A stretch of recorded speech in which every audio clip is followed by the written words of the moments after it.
Whew.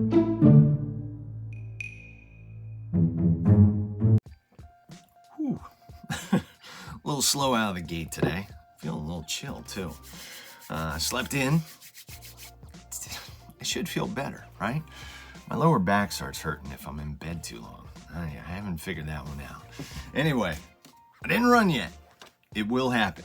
108 days of morning babble, but the 108th run out on the trails. Can't wait for the fresh air. Last night, I posted about me listening to this, Black Pumas.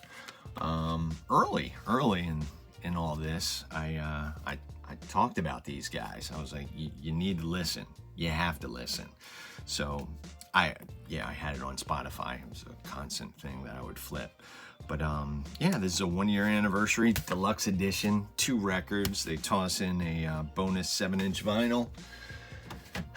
Sitting in my chair last night, reading along with the lyrics, having some tea as the April alcohol drought continues. Even though I told my wife, some whiskey right now would be good. You know, I got a certain whiskey glass I got, and I take one of those big old ice cubes and just hear it crackle, and I had tea. I got coffee now. So, books. Typically, I like to talk about books on a Sunday. And I've been digging into this one more. Seth Godin's marketing book, his most recent. And I've been digging into this one more. Manuel Acho's Uncomfortable Conversations with a Black Man. 2 very different books. 2 very good books so far, so marking those up. I did finally update what I'm reading and the links at brentevans.net, so everything I babble out is updated now on there. Recently I finished this book, and I said I wanted to dig into it a little bit more. Atul Gawande's Being Mortal. Several podcasts I was listening to, they suggested that this is a good book on life that you should listen to. And it was different podcasts, like different people that was just like, wow, he suggested it. I want to get it. So I picked it up last year, finally dug into it. I think it was December. I finally cracked it and just finished it up February. I think it was February. But I didn't realize I'd already read one of his other books several years ago before I started marking up books. And the Checklist Manifesto. This one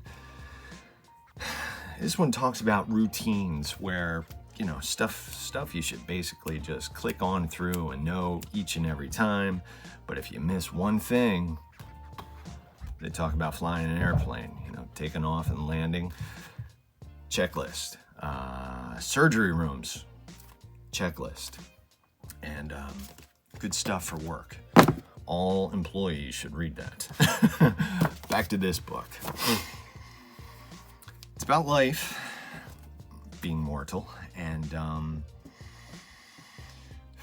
made me tear up several times. Made me go to my wife a couple times and randomly and just be like, I just need a hug. She'd be like, what? Don't touch me. But I'm not a fan of the sad and making everybody cry, but just thinks about the end, thinks how it's going to end. You know, with modern day science, you got incredible stuff out there that can prolong your life, make it last longer. But not everybody wants to be found in a hospital bed with all machines around you and prolonging the suffering. So this one talks an awful lot about hospice as well. And I'm familiar with hospice growing up as a kid. My dad worked with a hospice group, and I was kind of familiar with it. Bringing up hospice to some people, they think, just dig the grave now, it's over. And that's so not true. It's something that I'm definitely thinking about a whole lot differently. Even though I grew up knowing about it, opened up my eyes to happy endings. Happy endings are important. One thing I did mark, and I wanted to definitely read.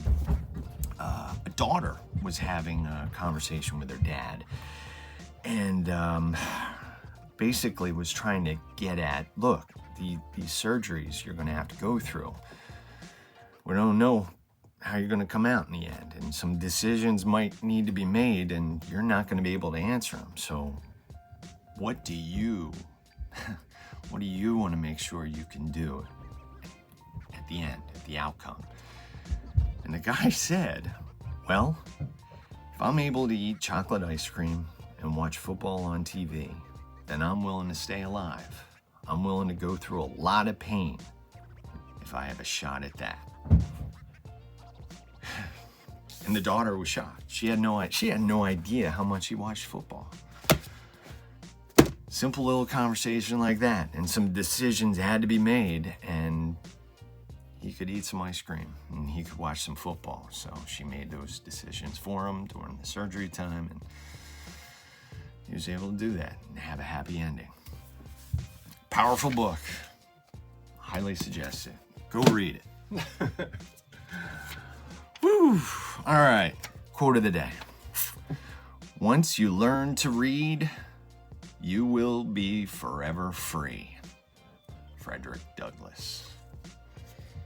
It's another one I took from somebody else. Ryan Holiday tweeted that out. I was like, I'll take that. That's a good one.